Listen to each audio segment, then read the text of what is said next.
சரிங்க சார். நம்ம வழக்கு வந்தது சிபிஐக்கு மாற்ற கோரி நம்ம தொடுத்திருந்தோம். ஸோ அந்த வழக்கு வந்தது. அந்த வழக்கில் என்ன நடந்தது, எப்படி ஆர்கியூ பண்ணாங்க, நீதிபதிகள் என்ன மாதிரியான கமெண்ட்ஸ் வச்சாங்க? கடந்த வெள்ளிக்கிழமை இந்த வழக்கு விசாரணை நடந்தபோது நீங்கள் பார்த்திருப்பீர்கள். வெள்ளிக்கிழமை இந்த வழக்கு விசாரணைக்கு வந்தபோது அரசு தலைமை வழக்கறிஞர் திரு PS ராமன் அவர்களும் கூடுதல் அரசு தலைமை வழக்கறிஞர் திரு ரவீந்திரன் அவர்களும் எங்களுக்கு கொஞ்சமாவது டைம் கொடுங்க, ஜட்ஜஸ் என்ன கேட்டாங்கன்னா அந்த ஃபைலை ப்ரொடியூஸ் பண்ணுங்கள் என்று சொல்கிறார்கள். சொல்லும்போது அவர்கள் கொஞ்சமாவது எங்களுக்கு டைம் கொடுங்க, நீ நேரமே கொடுக்காம இது வெள்ளிக்கிழமை நடக்குது, எனக்கு நேரமே கொடுக்காம நீங்கள் இப்படி வேக வேகமாக ஃபைலை கொடுங்கன்னா நாங்கள் எப்படி கொடுக்க முடியும்? 400 ஃபைல் இருக்குது, அதெல்லாம் நாங்கள் எடுத்துகிட்டு தர வேண்டும், குறைந்தபட்ச அவகாசமாவது கொடுங்கள். இன்னொன்று, மனுதாரர் விளம்பரத்துக்காக இந்த பொதுநல வழக்கை தாக்கல் செய்திருக்கார், நீங்கள் அவர் எதுவுமே கேட்க மாட்டீங்க என்று சொன்னதும் நீதிபதிகள் அவங்கள நாங்கள் கேட்குறோம், முதல்ல எங்களுக்கு சில சந்தேகம் இருக்குது இந்த ஸ்கீமில், அது என்னன்னு எங்களுக்கு விளக்கி சொல்லுங்கள். நீங்கள் விளக்கி சொன்னீங்கன்னா நாங்கள் நீங்கள் சொல்கிற சந்தேகத்தெல்லாம் மனுதாரர்கிட்ட கேட்குறோம், நான் விளம்பரத்துக்கு போட்டு எதுக்கு போட்டு உண்மையை சொல்லு என்று நாங்கள் அங்கே கேட்கிறோம். நீங்கள் அந்த கோப்புகளை கொண்டு வந்து கொடுங்கள் என்று அவங்கக்கிட்ட சொல்லும்போது அட்வொகேட் ஜெனரல் அந்த ஆர்குமெண்ட் சமயத்தில் ஒரு வார்த்தை சொல்கிறார், Ravikumar Nara should also be added as a party அப்படின்னு ஒரு வார்த்தை சொல்கிறார். ரவிக்குமார் நாரா யாருன்னா அந்த டிக்கி நிறுவனத்தின் தலைவர், அவரையும் சேர்த்துருக்கணும் அப்படின்னு சொல்கிறார். பட் அது ரொம்ப ஸ்ட்ரெஸ்லாம் பண்ணல அவர், நீங்கள் அவர் சேருங்க அப்படின்ட்டுலாம் அவர் சொல்லலை. ஏனென்றால் அவர் சொல்ல முடியாது இல்லையா, நீங்கள் அரசு தலைமை வழக்கறீங்க, ரவிக்குமார் நாரா தானே சொல்லணும் என்ன பார்ட்டியாக சேருங்கன்னு, அவருக்காக நீங்கள் ஏன் பேசுகிறீங்கன்ற கேள்வி வரும்ல. ஸோ போகிற போக்கில் ஒரு வார்த்தை அவர் சொன்னார், இந்த மாதிரிங்க ஒரு ரவிக்குமார் நாராவையும் சேர்த்துருக்கணும் அப்படின்னு சொன்னார். ஏன்னா நீங்கள் ரவிக்குமார் நாராவை சேர்க்காமல் இதை விசாரிங்கன்ட்டு ஏஜி சொல்லியிருந்தாருன்னா நீங்கள் ஏன் ரவிக்குமார் நாராவுக்காக பேசுகிறீங்கன்ற கேள்வியை நீதிமன்றம் கேட்டிருக்கோம். ஸோ ஒரு பாசிங் ரெஃபரன்ஸாக அதை சொல்லிட்டு போயிட்டார். இது நடந்து கொண்டிருக்கும் இந்த விசாரணை அவங்க அரசு தரப்பு என்ன கேட்குறாங்கன்னா, எங்களுக்கு ஃபைலை ப்ரொடியூஸ் பண்ணுறதுக்கு எங்களுக்கு ஒரு 2 நாள் டைம் கொடுங்க, இவ்வளோதான் அவங்க கேட்டது. நாங்கள் கொடுக்குறோம், நீங்கள் கோர்ட்டு கேட்டிங்கன்னா நாங்கள் கொடுத்து தான் அவங்க, எங்களுக்கு ஒரு வழி இல்லை, நாங்கள் கடமைப்பட்டிருக்கோம் ஃபைலை கொடுத்து. யார்கிட்டலாம் கேட்டிருந்தாங்க சார்? மெட்ரோ வாட்டர் மெயினாக, வேறு யாருமே இல்லை அரசு தரப்புனா மெட்ரோ வாட்டர். எம்எஸ்எம்இ ஃபைலை ப்ரொடியூஸ் பண்ணுனாங்க. அவங்க எம்எஸ்எம்இ நாங்கள் நோடல் ஏஜென்சி தான், இந்த ஸ்கீமே மெட்ரோ வாட்டரோட ஸ்கீமு, மெட்ரோ வாட்டர் தான் இதுக்கு முழு பொறுப்பு என்று அரசு தரப்பில் சொன்னதும், அப்போ நீங்கள் விட்டுருங்க, நீங்கள் ஏன் கிட்ட வரீங்க, நீங்கள் போங்க ஏஜியை போங்கன்னு சொல்லிட்டாரு. யார் மெட்ரோ வாட்டருக்காக வரதுனோடனே ரவீந்திரன் நாங்கள் தான் வரோன்னு சொன்னார். ரவீந்திரன்ட்ட நீங்கள் ஃபைலை ப்ரொடியூஸ் பண்ணுங்கள் அப்படின்னு கேட்குறாங்க. அவர்கள் கேட்டு சார் டைம் கொடுங்க சார், உங்களுக்கு 2 நாளாவது டைம் கொடுங்க சார் என்று இங்கே சொல்லியிருக்கிறார்கள். இந்த விசாரணை இங்கே நடந்து கொண்டிருக்கும் போது உச்சநீதிமன்றத்தில் இந்த வழக்குக்கு எதிராக மேல்முறையீடு ரவிக்குமார் நாரா தரப்பில் செய்யப்படுகிறது. டிக்கி அண்ட் ஜென்கிரீன் தரப்பில் உச்சநீதிமன்ற தலைமை நீதிபதியின் முன்பு இந்த வழக்கு மேல்முறையீடு இங்கே இவங்க கவர்மெண்ட் அட்வொகேட் டைம் கேட்டுக்கிட்டு இருக்க அதே நேரத்தில் அங்கே சுப்ரீம் கோர்ட்டில் இது நடக்குது. உச்சநீதிமன்றம் இதை திங்கட்கிழமைக்கு விசாரணைக்கு எடுத்துக்கொள்கிறோம் என்று சொல்லிவிட்டது. நாம் வைக்கிற மெயின் சார்ஜே மெட்ரோ வாட்டரோடு டிக்கி ஒப்பந்தம் போடுகிறது. டிக்கியோட வேலை பயனாளிகளை கண்டறிந்து சொல்வது, பயனாளிகளை கண்டறிந்து சொல்வதோடு டிக்கியோட வேலை முடிந்து விட்டது. அப்புறம் அந்த ஸ்கீம் நடக்கும். மாறாக டிக்கி பயனாளிகளை எல்லாம் கண்டறிந்து விட்டு அந்த பயனாளிகளோடு ஜென்கிரீன் என்ற ஒரு நிறுவனம் ஒப்பந்தம் போடுகிறது. இந்த டிக்கி நிறுவனத்திலும் ஜென்கிரீன் நிறுவனத்திலும் ஒரே நபர் இயக்குனர், அவர்தான் ரவிக்குமார் நாரா. அதனால்தான் இந்த திட்டத்தில் ஊழல். ஒருத்தரே ஸ்கீமை அறிமுகப்படுத்திட்டு ரெக்கமெண்ட் பண்ணிவிட்டு அந்த ஸ்கீமில் வர பலனை ஆரம்பிக்கிறதுக்கு அவரே கம்பெனி ஸ்டார்ட் பண்ணிக்கிட்டாருன்னா இது என்ன சார் கணக்கு என்பதைத்தான் நாம் ஊழல் என்று சொன்னோம். நமது குற்றச்சாட்டை கிட்டத்தட்ட நிரூபிக்கும் விதமாக உச்சநீதிமன்றத்தில் வழக்கு தொடுத்த நிறுவனங்கள் எது என்று கேட்டீர்கள் என்றால் டிக்கி அண்ட் ஜென்கிரீன். இப்போ டிக்கி மட்டும் போயிருந்தா கூட நீங்கள் என்ன கேட்கலன்னு சொல்லலாம், ஜென்கிரீனும் சேர்த்து போயிருக்காங்க, எங்களை விசாரிக்கணும்னு போயிருக்காங்க. அவங்க கேட்டது எங்களை விசாரிக்கணும்ட்டு.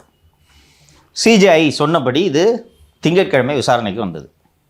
திங்கட்கிழமை விசாரணைக்கு வந்தபோது அவங்க எழுந்து ஆர்கியூ பண்ணது என்னென்னா, பாஜக செய்தி தொடர்பாளர் மற்றும் சீனியர் கவுன்சில் நளின் கோலி மற்றும் மூத்த வழக்கறிஞர் திரு கிரி ஆகியோர் ஜென்கிரீன் சார்பாகவும் டிக்கி சார்பாகவும் உச்சநீதிமன்றத்தில் வாதிடுகின்றனர். அவங்க வாதத்தை நான் சொல்கிறேன், அந்த இதுவும் பார்த்தேன், நான் சொல்கிறேன். இந்த வைஸ் சான்சலர் மேட்டரில் வாதிட்டாங்களே, இதே வாதம் தான் அங்கே. மிலாடு 19ஆம் தேதி, இது 14ஆம் தேதி இந்த வழக்கு பட்டியலுக்கு வருகிறது.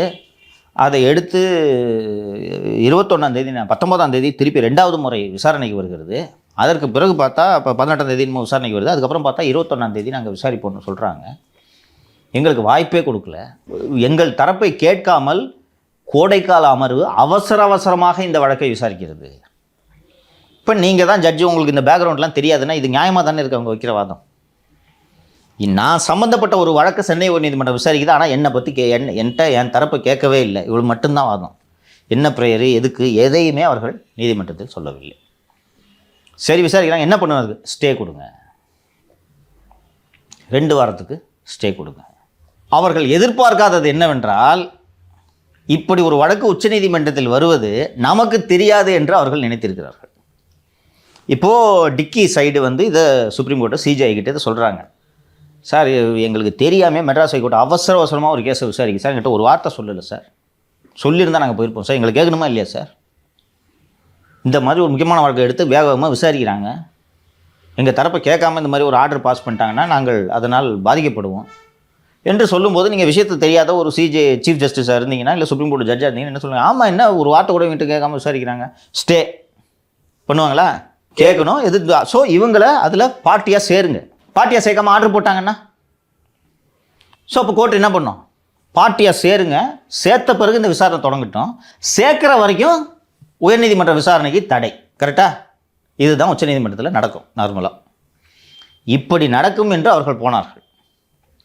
அந்த வழக்கில் நமது தரப்பு வழக்கறிஞர் ஆஜரானார். அவர் ஆஜரானவொன்னே எந்திரிச்சு என்ன சொன்னார்னா, இவங்க 2 பேரையும் நாங்கள் பார்ட்டியாக சேர்த்துக்கிறோம், எங்களுக்கு எந்த அப்ஜெக்ஷனும் கிடையாது. இதை எதிர்பார்க்கல அவங்க. எங்கே திடீர்னு வந்திருக்காங்க என்று அவர்கள் பார்த்தபோது, அப்புறம் சிஜே அதான் சொல்லிட்டாங்களே அவங்க 2 பேரும் பார்ட்டியாக சேர்க்குறேன்னு. அப்புறம் என்னென்னோடனே உடனே சொல்கிறாங்க, எங்களுக்கு இந்த நாங்கள் அதில் போய் மனுதாரராக சேர்றதுக்கு ஒரு 2 வாரம் அவகாசம் வேணும், ஏன்னா நாங்கள் ஒரு டீட்டெயிலான மனுவை தயாரிக்க வேண்டும் என்று சொல்கிறார்கள். இதெல்லாம் போய் நீங்கள் ஹைகோர்ட்டில் சொல்லுங்கள். இல்லை அது வரைக்கும் ஹைகோர்ட்டு விசாரணைக்கு அவங்க தான் சேர்த்துக்கிறேன்னு சொல்லிட்டாங்கல்ல, அப்புறம் என்ன முடிஞ்சு போச்சு? ஆல்ரைட்டுன்னு சொல்லிவிட்டு மனுதாரர் நேரில் ஆஜரான காரணத்தால் எப்படி இது நடக்கும்னா, கோர்ட்டு வந்து இதை ஸ்டே பண்ணிவிட்டு பெட்டிஷனருக்கு நோட்டீஸ் போட, அதாவது நமக்கு நோட்டீஸ் போட்டுன்ட்டு ஒரு ஆர்டர் போடுவாங்க. சுப்ரீம் கோர்ட்லேருந்து நமக்கு நோட்டீஸ் வந்து சேர்றதுக்கே 1 மாதம் ஆகும். நமக்கு நோட்டீஸ் வந்து அதுக்கப்புறம் நாம் பார்ட்டியாக சேர்ந்து, அதுக்கப்புறம் அவங்க நீங்கள் சென்னை உயர்நீதிமன்றத்தை அணுகுங்கன்னு சொல்லி, அதுக்கப்புறம் சென்னை உயர்நீதிமன்றத்தை அணுகி முடிக்கும்போது டிசம்பர் 2025 ஆகிவிடும். மாறாக நாம் அப்பியர் ஆகிட்டதுனால சுப்ரீம் கோர்ட் என்ன சொல்லி வச்சுன்னா, ஆல்ரைட் அவங்க தான் சொல்லிட்டாங்களே பார்ட்டியாக சேர்றேன்ட்டு, மேட்ரு ஓவர் அப்படின்னு. இல்லை சார் வெட்னஸ்டே இது விசாரணைக்கு வருகிறதுன்னு, அதான் சொல்லிட்டோம்ல, உங்களோட கிரீவன்ஸ் எதுவாக இருந்தாலும் போய் சென்னை உயர்நீதிமன்றத்தில் சொல்லுங்கள் என்று அதை உத்தரவாக உச்சநீதிமன்றம் பிறப்பித்து விட்டது. நேற்று இந்த பல்கலைக்கழக விவகாரம் விசாரணை 7 மணி வரை நடந்ததால் இன்று இந்த வழக்கு விசாரணைக்கு எடுத்துக்கொள்ளப்பட்டது. இந்த இடத்துல தான் த்ரில்லிங்கான இடம். 50 லட்ச ரூபா செலவு பண்ணி டெல்லியில் இருக்கிறதுலே பணக்கார வகையில் புச்சுன்னு போயிட்டு எங்கள் தரப்பை கேட்க மாட்டேங்கிறாங்க ஒரு ஆனர்னு நீங்கள் போய் அங்கே சொன்னீங்க. கரெக்டாக? சென்னையில் இப்படி ஒரு வழக்கு வருதுன்றது டிக்கி நிறுவனத்துக்கும் சொல்றாங்க. பிரச்சனையா உங்களுக்கு அதுதானே வெட்னஸ்டே வருது யுவரானர் அப்படின்னு. யார் அதில் பார்ட்டின்றது அந்த பெட்டிஷனில் கரெக்டாக போட்டிருக்காங்க. நம்ம பேர் இது போட்டிருக்காங்க, கவர்மெண்ட்டில் சேர்த்த பார்ட்டிஸை போட்டிருக்காங்க, டீட்டெயில்ஸ் இருக்குது, என்ன ப்ரேயர்ன்றது அவங்களுக்கு தெரியுது, நம்ம பெட்டிஷன் காப்பீஸ் இருக்குது. இப்போ உச்சநீதிமன்றம் நீங்கள் சென்னைக்கு போங்கன்னு சொல்லிடுச்சு, இல்லை சென்னை உயர்நீதிமன்றத்தை அணுகுங்கன்னு சொல்லிடுச்சு. இன்னைக்கு என்ன பண்ணியிருக்கணும்? அவங்க அந்த வழக்கில் எங்களை ஒரு மனுதாரராக இணைத்துக் கொள்ளுங்கள், இன்னைக்கு விசாரணைக்கு வந்திருக்கணும் கோர்ட்டுக்கு. கரெக்டா? இன்னைக்கு விசாரணைக்கு வரல. இப்போ இதோட நோக்கம் என்ன? அலைக்கழிக்கிறது, லேட் பண்ணுறது. நீங்கள் 50 லட்ச ரூபா செலவு பண்ணி சுப்ரீம் கோர்ட் போய் இவ்வளோ செலவு பண்ணுறீங்க. தோகுதுப்பா மெட்ராஸு கம்பெனி, மெட்ராஸில் தானே வச்சுருக்கீங்க ஜென்கிரீனு. போயிருக்கலாம், இன்றைக்கி வரல. உச்சநீதிமன்றத்தில் நாம் என்ன சொன்னோம்? சார் அவங்க 2 பேரையும் பார்ட்டியாக சேர்த்துக்கிறோன்னு சொல்லிட்டோம் இல்லையா? ஸோ நாம் என்ன செய்தோம் என்றால், அவர்கள் இருவரையும் மனுதாரராக சேர்க்க வேண்டும் என்று நாம் சென்னை உயர்நீதிமன்றத்தில் ஒரு வழக்கு ஏற்கனவே தாக்கல் செஞ்சிட்டோம், ஒரு மனு. இன்னைக்கு வழக்கு விசாரணைக்கு வந்ததும் நீதிபதிகள் கேட்கிறார்கள், எங்கே அந்த 2 பேர்?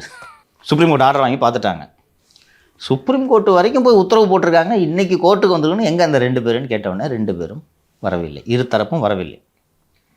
உடனே நீதிபதிகள் இன்று பிறப்பித்த உத்தரவு என்னவென்றால், உச்சநீதிமன்றம் இருவரையும் டிக்கி மற்றும் ஜென்கிரீனை மனுதாரராக சேர்க்க வேண்டும் என்று உத்தரவிட்டிருக்கிறது. இதற்கு நடுவே பொதுநல வழக்கை தொடர்ந்தவரே அவங்க 2 பேரையும் மனுதாரராக சேருங்கள் என்று மனு தாக்கல் செய்திருக்கிறார். அந்த அடிப்படையில் நாங்கள் அவர்கள் இருவரையும் எதிர்மனுதாரராக சேர்க்க உத்தரவிடுகிறோம் இப்படி உத்தரவிட்டதன் மூலமாக உச்சநீதிமன்றத்தின் தீர்ப்பை முழுமையாக நிறைவேற்றிவிட்டோம். இப்போ நீங்கள் வாங்க ஃபைல் கொண்டு வந்திருக்கீங்களா என்று கேட்டார். மெட்ரோ வாட்டர் கிட்ட அவர்கள் கோப்பு கொண்டு வந்திருக்கிறோம் என்று சொன்னார்கள். சொன்னதும் கோப்பை வாங்கி வச்சுட்டு நாளை மதியம் 2:15 இது விசாரணை என்று உத்தரவிட்டார்கள். நாம் இந்த விவரத்தை இங்கே நம்ம இந்த ஷோவில் இதை பேசுகிறதுக்கான காரணம் என்னவென்றால், இதை பார்த்து விட்டாவது டிக்கி மற்றும் ஜென்கிரி நிறுவனங்கள் நாளை நீதிமன்றத்தில் வந்து அவர்கள் தரப்பு வாதத்தை எடுத்து வைக்க வேண்டும். சார் அவங்க அது வக்கீல் தான் இருக்காங்க, அவர் சொல்ல மாட்டாரா? இப்போ சொல்லுவாரு. அதான் இல்லை, இப்போ அட்வொகேட் ஜெனரல் அவங்க என்ன மாதிரியான வாதங்களை இன்னைக்கு வச்சாங்க சார்? இன்றைக்கி அரசு தரப்பில் கோப்பு மட்டும் கொடுத்துட்டாங்க. நாங்கள் உங்களை கோப்பை கொடுக்க சொல்லியிருந்தோம், கோப்பு கொண்டு வந்துருக்கீங்களான்னு கேட்டாங்க. கொண்டு வந்திருக்கோன்னு சொல்லிட்டு கோப்பை கொடுத்தாங்க. ஆல்ரைட், கோப்பு வந்து விட்டது, நாளை இது விசாரணை. இது தொடர்பான அனைத்து சந்தேகங்களுக்கும் பதிலளிக்கக்கூடிய வகையில் எல்லா விவரங்களையும் தெரிந்த ஒரு அதிகாரி நாளை நீதிமன்றத்தில் இருக்க வேண்டும் என்று உத்தரவு போட்டு நாளை மதியம் 2:15 இந்த வழக்கை ஒத்தி வைத்திருக்கிறார்கள். நீதிமன்றம் என்ன தீர்ப்பு அளிக்கிறது என்று நாம் பொறுத்திருந்து. அந்த பயனாளர் வழக்கறிஞராக இருக்காங்க அப்படின்றதும் சுட்டிக்காட்டப்பட்டிருக்கு. அதை சொல்ல மறந்துட்டேன். இப்போது நம்ம தரப்பு வழக்கறிஞர் திரு ராஜ்குமார் பாண்டியன் இன்றைக்கி பேசும்போது, சார் இந்த ஸ்கீமில் ஊழல்ன்றது தான் எங்களோட கிரீவன்ஸு, இதில் வந்து ஒரு வழக்கறிஞர் ஒருவர் பயனாளியாக இருக்கிறாரு. ஓ அப்படியா, அதையும் கேட்போம், அதுக்கும் பதில் சொல்கிறதுக்கு ரெடியாக வாங்க என்று சொல்லிவிட்டார். அவரையும் வர சொல்லுங்க என்றார். ஸோ நீதிமன்றம் விசாரணை நடத்துவோம் என்று நம்ம எதிர்பார்க்குறோம். நாம் தொடர்ந்து இந்த பொதுநல வழக்கே உண்மையான ஏழை துப்புரவு தொழிலாளர்களுக்கு இந்த வாகனம் கிடைத்திருந்தால் நமக்கு பிரச்சனையே இல்லை, இன்னும் சந்தோஷமாக சொல்லுவோம் நம்ம. ஆனால் துப்புரவு தொழிலாளிகளின் பெயரை பயன்படுத்தி இது மோசடி செய்கிறார்கள், வேறு சம்மந்தமில்லாதவர்கள் இதில் பலனடைகிறார்கள்ன்றது தான் நம்மளோட கிரீவன்ஸு. ஸோ நாளை நீதிமன்றம் என்ன முடிவு எடுக்கிறது என்பதை பார்ப்போம்.